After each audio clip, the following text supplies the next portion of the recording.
It is now 7 o'clock.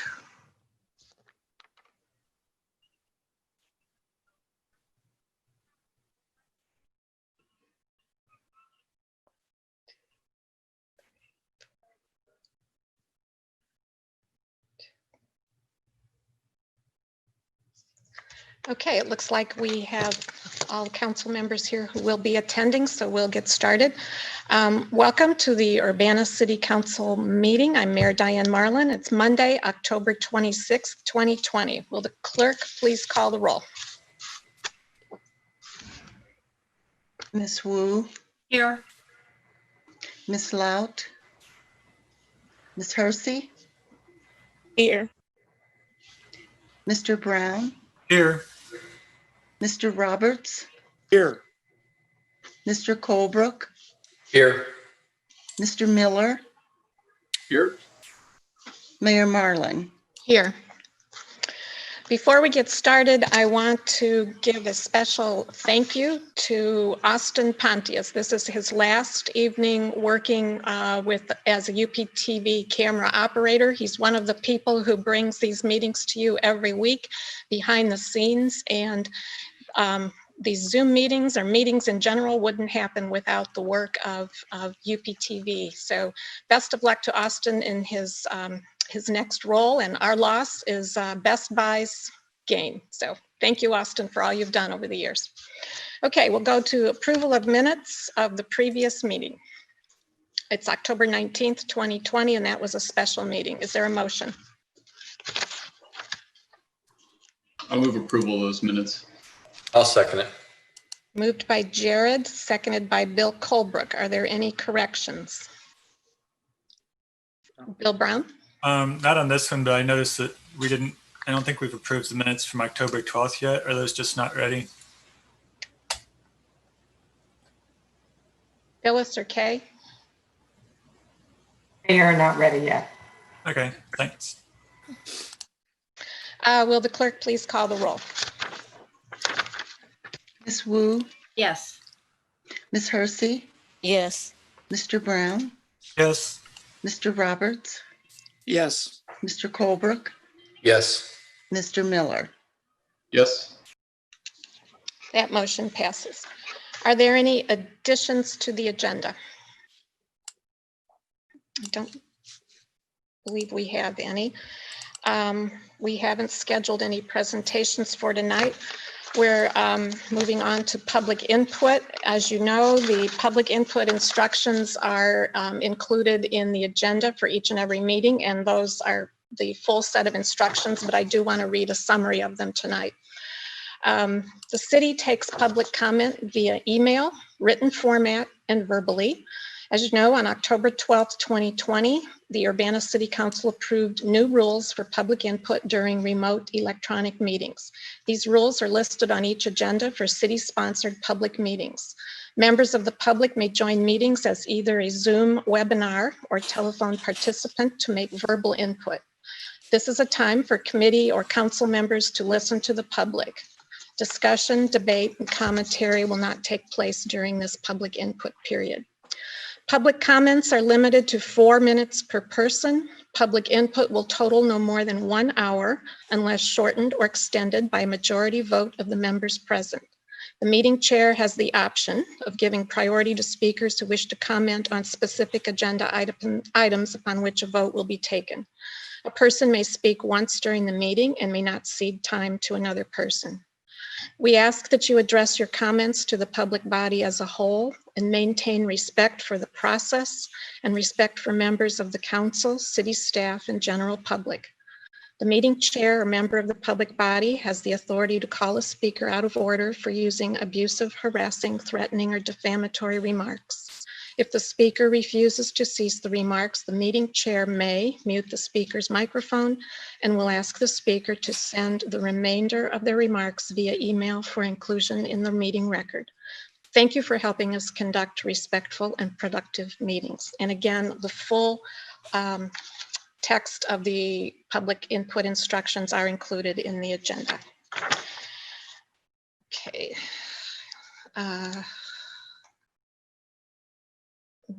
Looking at attendees, please raise your hand if you wish to address the city council. Okay. We'll start with Benjamin Stone. Hello, this is Benjamin Stone. I am in Urbana, Illinois. I use they, them pronouns. I wanted to say, first of all, it's looking great on that resolution regarding stopping shutdowns and asking the governor to stop those. That's fantastic. Thank you very much for that. Do forgive me if I violate any of the list of new rules. It's going to take me some time to get used to, as I'm sure it will you. Just make sure that if I happen to be addressing the council as a whole and accidentally refer to you by name, please don't mute me for addressing my comments to a specific council member. Feel free to email me anything you want to, because I will not be able to bring up your emails or comment on them during the meeting.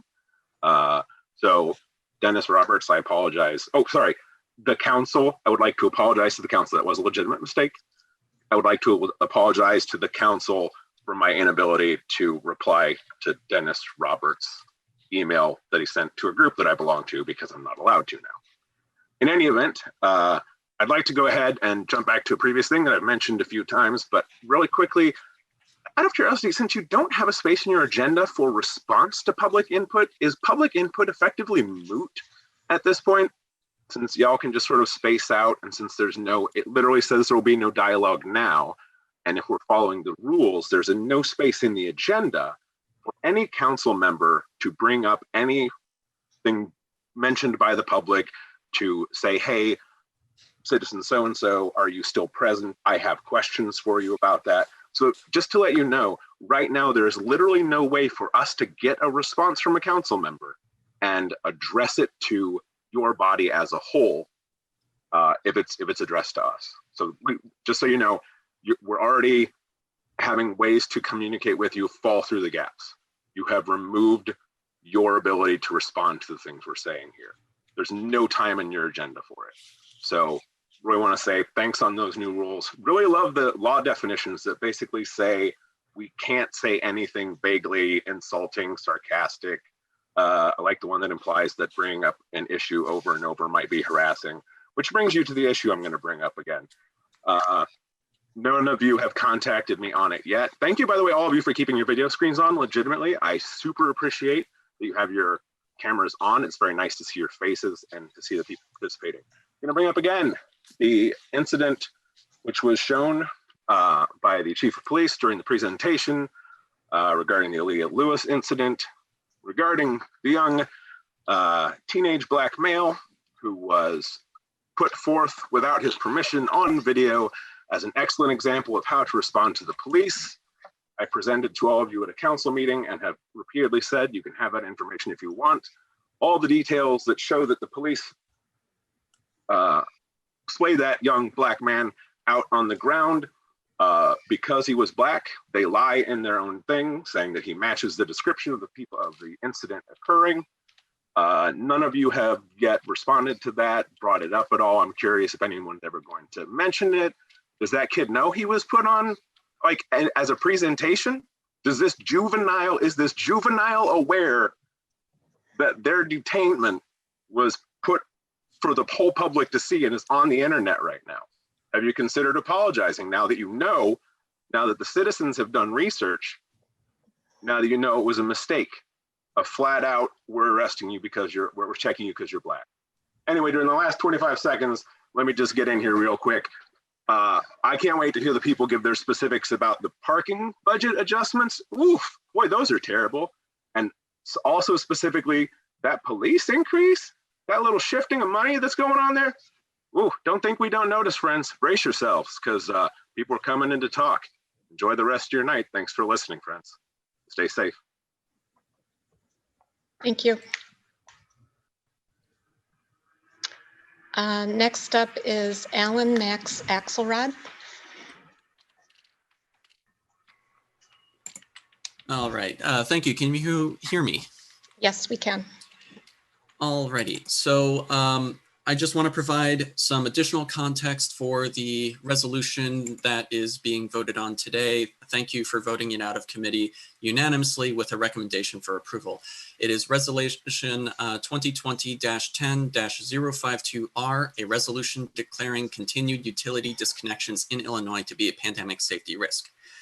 And I want to emphasize that right around the time that utility shutoffs resumed, Illinois was doing pretty well. We were in phase 4. There were only 24 counties at a warning status for coronavirus.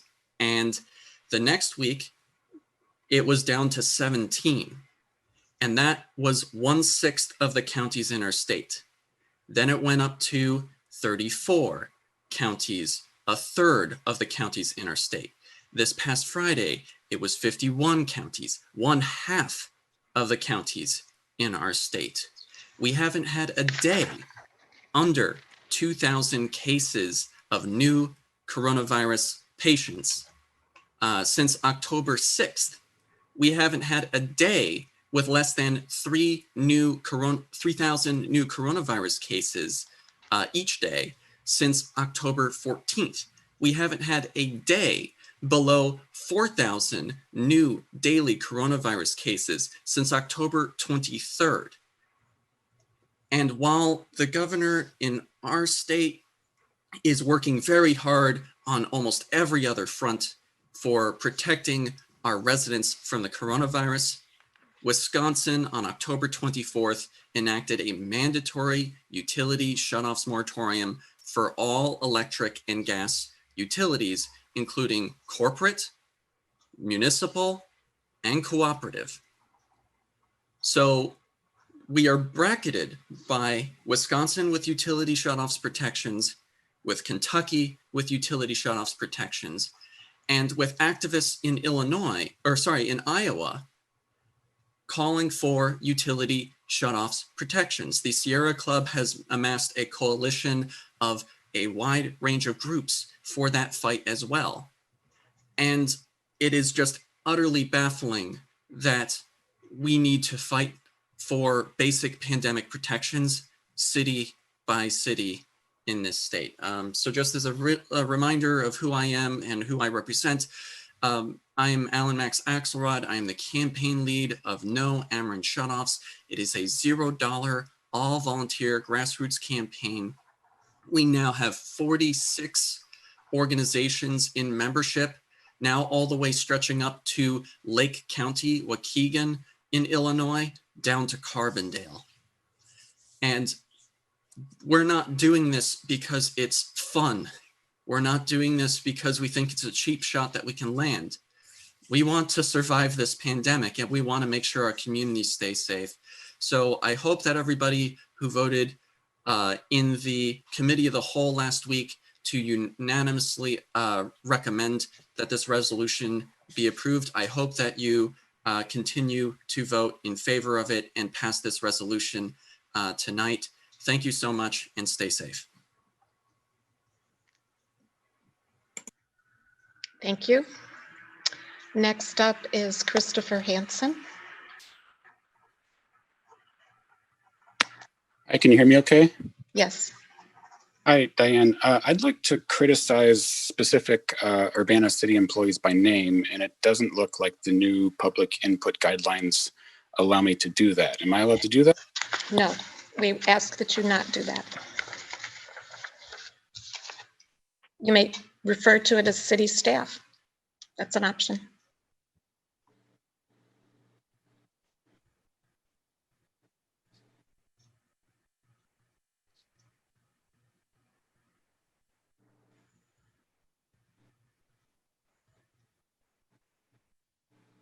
Christopher Hansen, did you want to continue speaking?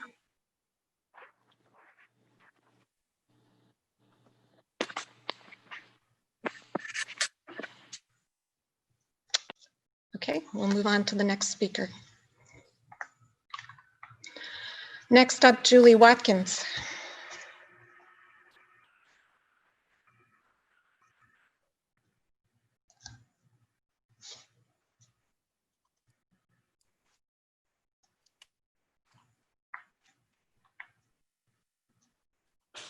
All right. Can you hear me?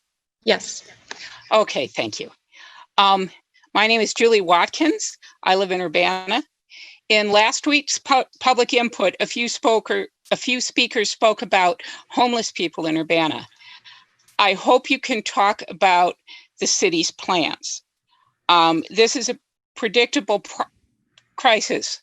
Places that people go to get in out of the weather, they're closed now or time limited due to COVID. But it's the same number of cold hours in a day and maybe wet hours. We have homeless in Urbana and many who are housing insecure. And where will the vulnerable people go? Back in World War II, in the years and months before Germans started killing Jews and others, there were many warnings and they were unheeded. Our asylum laws were passed to avoid that happening again, but we're embarrassing ourselves at the border. But here now, with this pandemic, we have a chance to show that we at least care about our own vulnerable people. So I'm wondering, what is the plan? Do the COVID services go first to those who have insurance and can drive up to testing sites? Are those already poor left with herd immunity by default? That's dangerous for all of us. And I'm hoping there are things that you're working on that rather than keeping the highest funding going to police, even when winter is coming.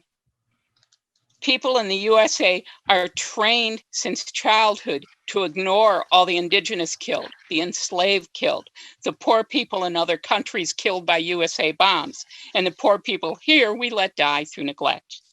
Will I be reading about deaths in January? I don't want to be heartbroken again.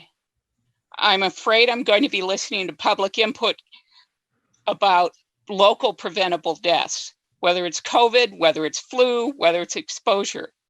Warm and safe shelter would be prevention and a commitment to help. If there are preventable deaths because the dead didn't have services, people will be here to tell you about it. Will you have evidence that the city tried?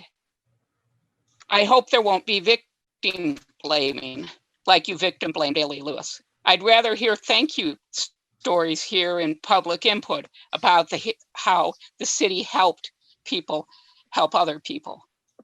So I want to thank you for your consideration of this matter. Thanks. Thank you. Next up is Grace Wilkin.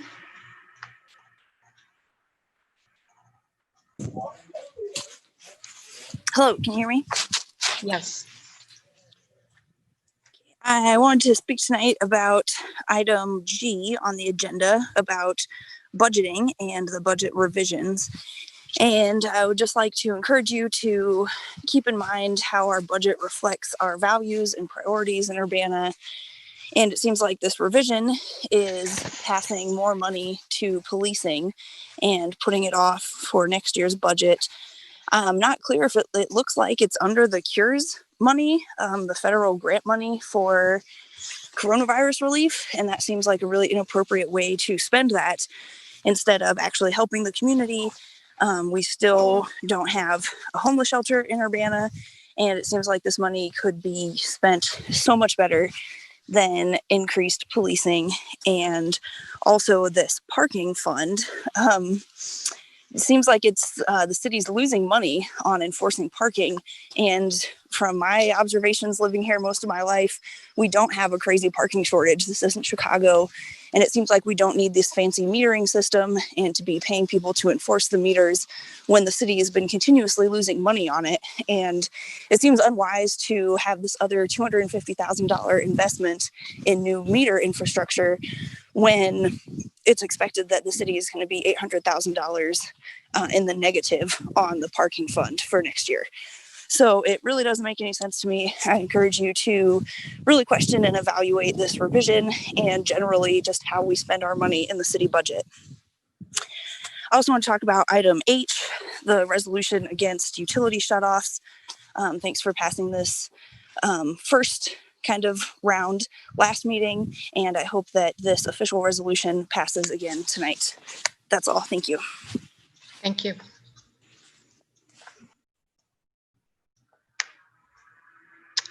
John Kraft.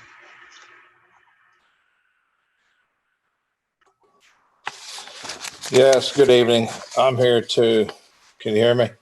Yes. I'm here to criticize LK Meharry and Kurt Borman. Mr. Kraft, would you please refrain from calling out staff members by name? Please say city staff. I'm going to talk about Kurt Borman first. Kurt Borman has been sending demands for government issue photo identification for people that request information under FOIA. And I don't know what statute gives him the authority to do that.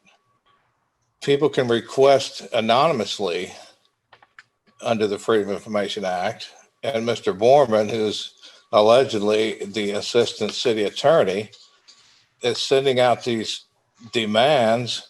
Well, there's no basis in statute for you guys to require a government issued photo ID. I mean, it's really hard to understand why the city would endorse him doing that. It says right here, if the city is unable to confirm your identity at this time, will require you to present a government issued photo ID. You don't have the authority to identify somebody that submits a FOIA request. What law firm gave that crazy idea? I'll guarantee it wasn't the Attorney General. And then you got LK McCary. I don't know who she is, but apparently she's the assistant city clerk. Or he's just whatever he is, whoever it is. $20 for 2.73 megabytes of data, plus $7.97 for a flash drive. Why not email it? Somewhere in this email FOIA, the city falsely alleges that they can't email the documents because they have to identify the FOIA requester. That is a lie. You're lying to the public. You're lying to the FOIA requester. And you should counsel LK McCary for lying to people. That's not in the statute. You can't demand identification before you email something. You used to email FOIA requests before you got a new FOIA officer. What happened? Is it because the guy is a retired police officer and people are asking for police records? You're trying to stifle information going to the public. You're not being transparent. And somebody requested 7 dash cam videos and you send them a bill for $702.66. What in the world is that? You should have charged him less than $3 for the DVDs. This might be the one that the AG already told you couldn't charge him. But who in the right mind, LK Meharry? Mr. Kraft, please address your comments to the city as a I'm addressing the individuals, and if you don't like it, you can shut me off. But $700, that's extortion, in my opinion. Here's another one, 0.325 megs of data for $27.97. A simple email would have solved that problem. 0.533 megs for $20. Another one from LK Meharry. I really don't understand what's going on here, and I'll be back at your next meeting to finish up these FOIA requests that I received from you guys. Thanks. Tracy Chong. Hi, can you hear me? Yes. Okay. Hi, I'm Tracy Chong from Urbana. Today, the city released their ad for the listening sessions on the use of force policy revision.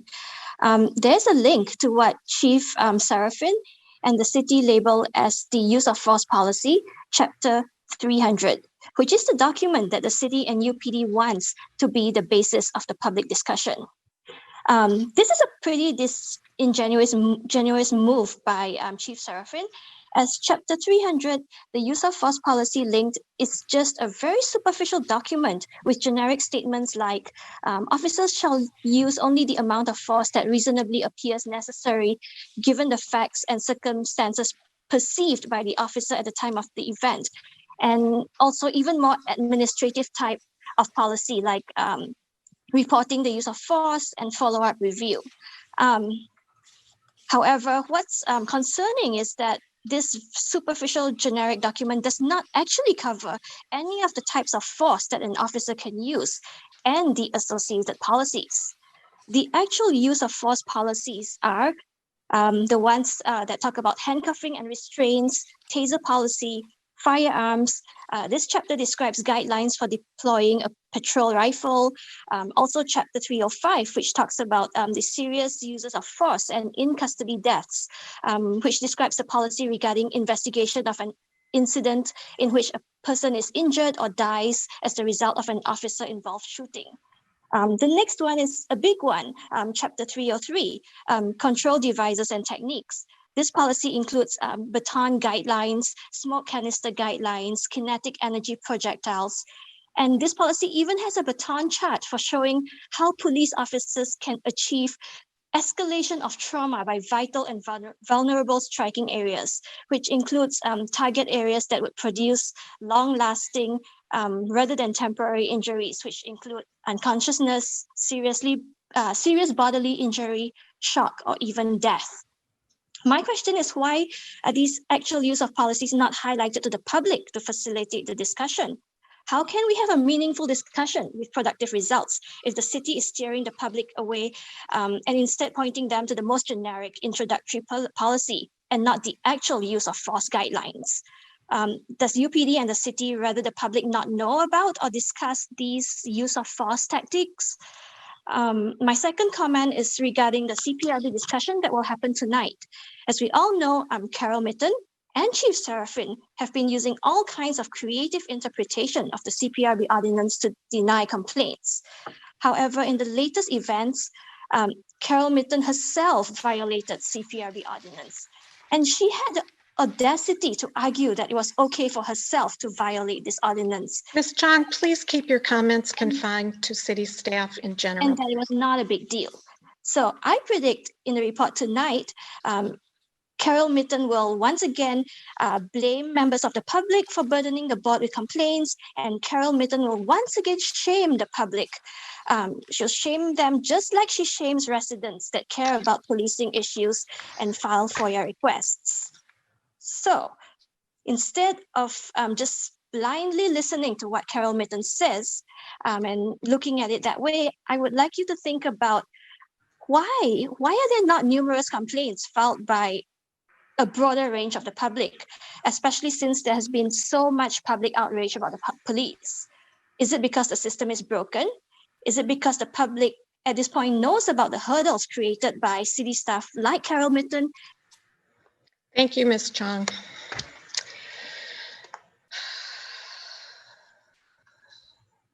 We'll go on to Megan McDonald.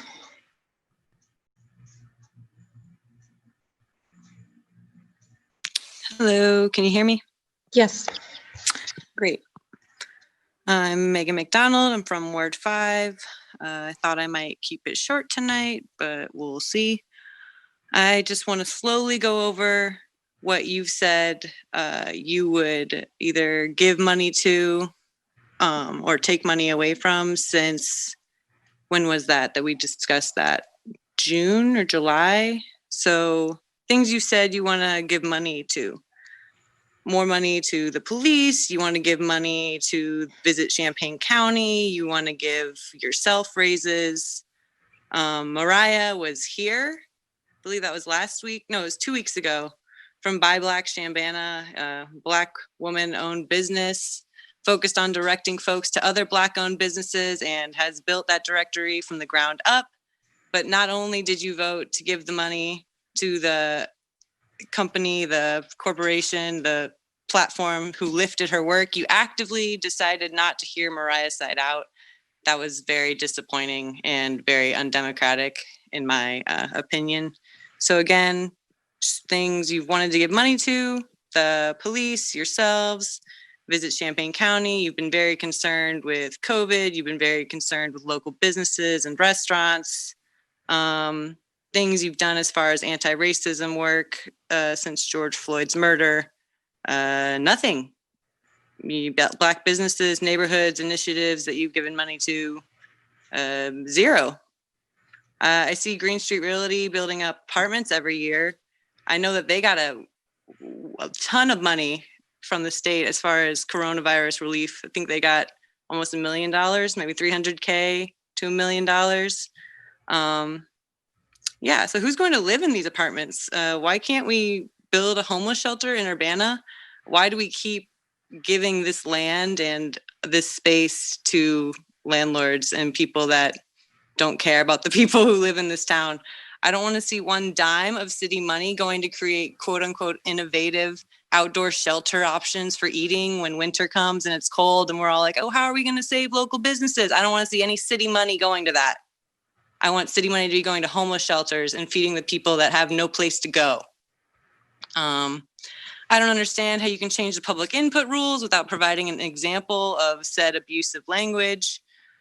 City staff has defamed Leah Lewis. They have propped up their own police, spending money and time to prove that beating on a small 21-year-old Black woman is totally within the UPD's right. I also want to say that I hope you listen to Grace and know that every budget amendment, every dollar spent is going to be looked at and scrutinized by your constituents.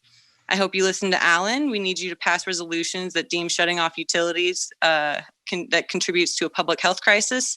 Every time a person's utilities is shut off, but you push for assistance to local businesses or yourself, we'll know that you care more about money than people, because people aren't going to be able to make it to work or shop or spend money to eat if they can't bathe, if they can't leave their house, yada, yada. I hope you listen to John Kraft.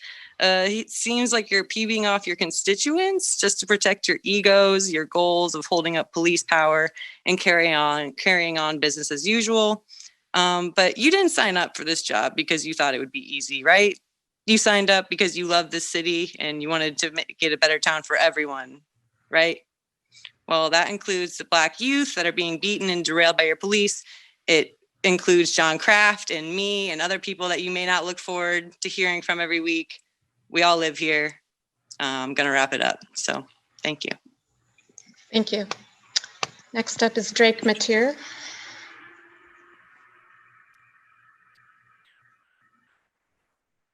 Can you all hear me? Yes. Oh, wait. Let me put my headphones in so you all can hear me perfectly well. Hello, can you all hear me? Yes. Hi, my name is Drake Mateer, and I am a graduating senior in the College of AHS Community Health at the University of Illinois. And I'm calling concerned with what is about to happen this winter. As Megan was saying, you should listen to Alan regarding utility shutoffs because, again, this is going to be a cold winter. And if utilities continue to be shut off and heat becomes an issue, you're not only going to see people get frostbite, but apparently, due to research that I'm sure you all have not done, heat is actually a major reason for domestic violence. Food insecurity is a main reason for domestic violence.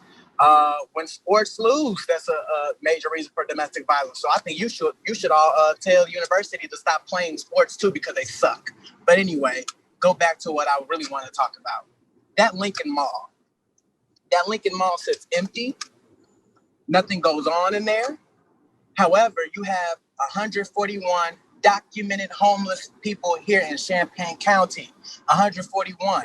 Now, we have a whole bunch of apartment complex, but again, you all love to bend over backwards for landlords. So I'm going to give you a better one.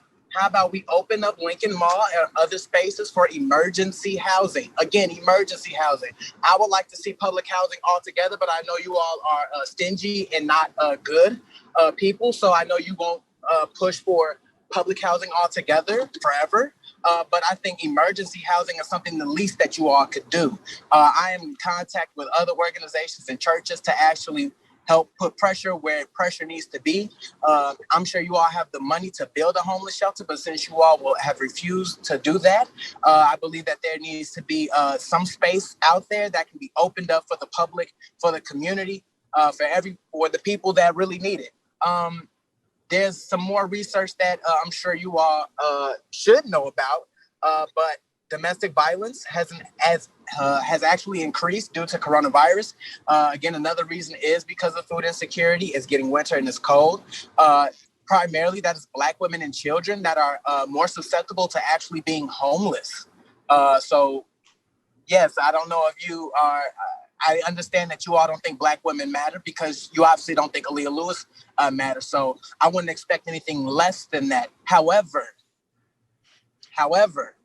I believe that it is necessary for you all to address food insecurity, homelessness, and domestic violence as some of the top 3 issues here in Champaign County.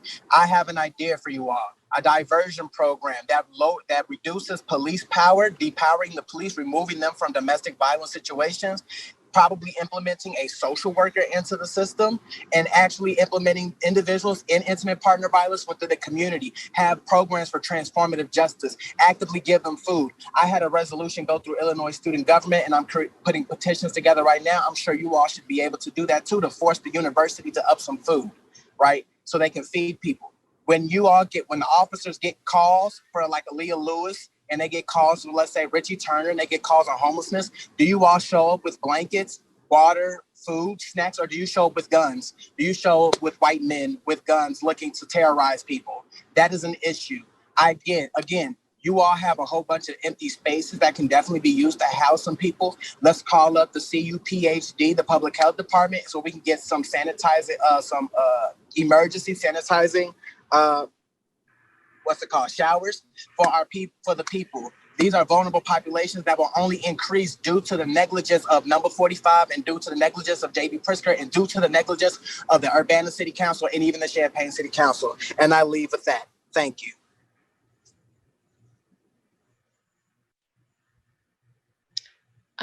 Eddie Pratt Jr.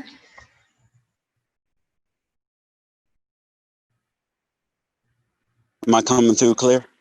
Yes. All right. Good evening. Good evening. Well, last time I spoke, I painted a picture that is a microcosm of what happens across this country. Crime doesn't happen just because. Crime is the absolute equation of both desperation meets need, meets opportunity, or the lack thereof. So just like other people have alluded to on this call, you have a situation, especially with COVID and all that, has put people in a situation with their jobs and job security in which a lot of people cannot pay their bills during this time. That is going to help crime to rise. And we've already seen this play out throughout the summer. This council has the opportunity to create an example for not only the state of Illinois, but for the country at large. You can put together care packages or things like what I did when me and a couple of my people came out and aided the homeless, but really, we don't have the money that you do. So the things that we can do are only reactive to the things that you don't do. And just like Drake just got finished saying, there is a surplus of housing available. You can end homeless in one day. You literally could. I wonder why it takes so long for that to happen. When you're charging people to park their cars and constantly losing over $100,000 yearly, but refusing to help the homeless, it says something about the priorities of this city. I'm deeply angered by it, to be completely honest, and it's more than disappointing. It's hard for me to believe in the leadership of the city that I lived in and have lived in for the last 6 years when I know that these things are happening. There is a resolution that is being passed in another county to end utility shutoffs. I hope to God that you will all vote the same way and pass it here because people need it. And if it doesn't happen, what you will see happen is an increase in crime, be it domestic violence, robbery, assault, maybe even murder. Because when you push people's backs against the wall, they swing. And they swing for everything they have. You have a chance to be good neighbors today. You have a chance to be good people today. You have a chance to carry out the will that we're all taught in the Bible about loving your neighbor, about being accountable, showing people what community really is supposed to be. You have that chance today. And reality is you've always had that chance. So I'm pleading with you, and I plead and beg for nobody, but I'm pleading with you to do the right thing. Take care of the people that you lead, that you are here to represent. Because if you're not willing to do that, then perhaps you shouldn't be in the position that you're in. We all deserve more. We all deserve more from you. Thank you. Thank you. Next up is Bo Barber.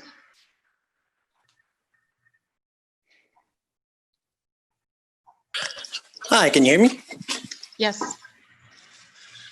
So I just wanted to call in for support for the resolution to prevent utility shutoffs.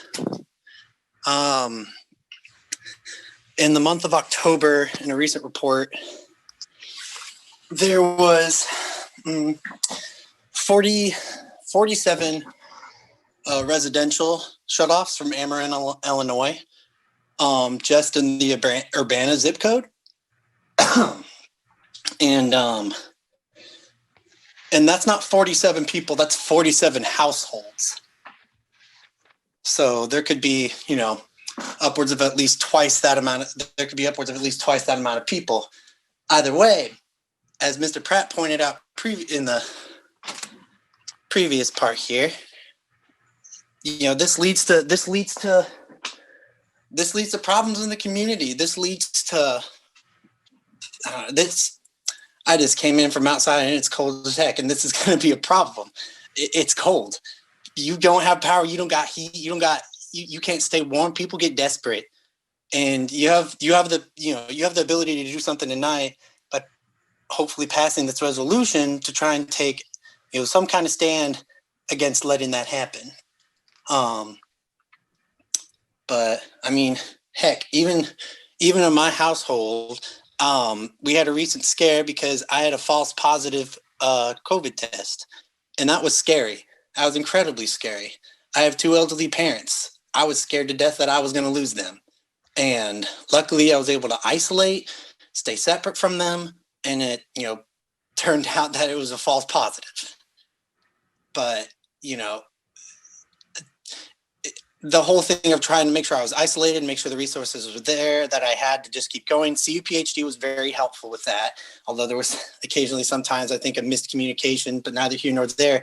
The problem is that, during this pandemic, when people get their power shut off, they're already in dire straits, even outside of a pandemic. But then in a pandemic, if you end up getting this virus, there was an activist down in Southern Illinois around that area that had COVID-19, and in the peak of her symptoms with a plus 100 fever had her utility shut off. And it's just mind-boggling that was allowed to happen.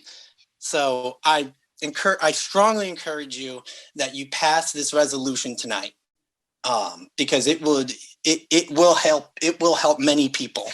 it will help many people during this pandemic. And that's all I have to say. Thank you. Thank you. Last up is Rita Connerly.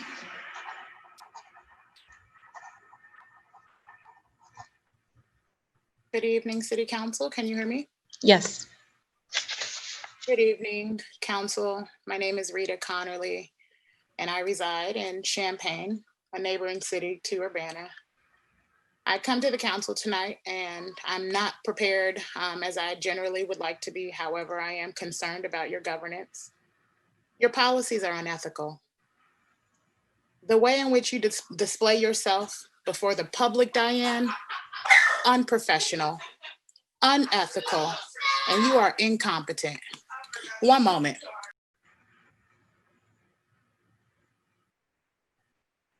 I'm sorry, let me repeat that. The way in which you display yourself here before the public, Diane, unprofessional, unethical, and incompetent. How dare you huff at the public's comment and opinion, voicing their concerns about things that you don't see and sharing their thoughts on what changes should be made. My question is, when does your behavior start to reflect that you care about the people in this city? You stated, and I quote, "Our top priority always is to get the business of the city done. And that includes addressing and working toward the changes that people want to see in our community." But does your actions reflect that? Those of you that have viewed the world from a comfortable distance, not colorblinded, but merely turning the other cheek, do you consider using your privilege? Thank you, John Kraft, for speaking to the unprincipled staff that practice what they want and not what the city's policies are. Carol Minton, she will continue to provide a disservice to our community. Why? We all know who gives them the authority to act in the manner in which they all do. Diane. Ms. Connerly, please address your comments to city staff in general. What's going on here is the city's failure to be truthful and to be transparent. Just like the use of force listening sessions, that was not shared widely, but thankfully to caring individuals, someone shared that information to me. How many other private discussions are being withheld from public constituents that need to know? As a Black, Latina, and Indigenous woman, mother, activist, and a victim survivor of domestic violence and currently being victimized by the police in Champaign, I am asking Urbana to do better. You have the authority to make changes and to do the right thing. 2 weeks ago, I allowed my 14-year-old daughter to speak on what she's seen. We've all seen the video. And as Megan stated, Aaliyah Lewis, a 21-year-old Black female, beat by your officers with no punishment, but instead she's the one facing penalty. I've been on several calls where I've heard the city staff attack this woman. Just a few weeks back, Carol Minton ridiculed some of the public commenters. When will you really make a change? Start by looking in the mirror. You wake up every day. Again, use your privilege to end your privilege. Thank you and have a great day.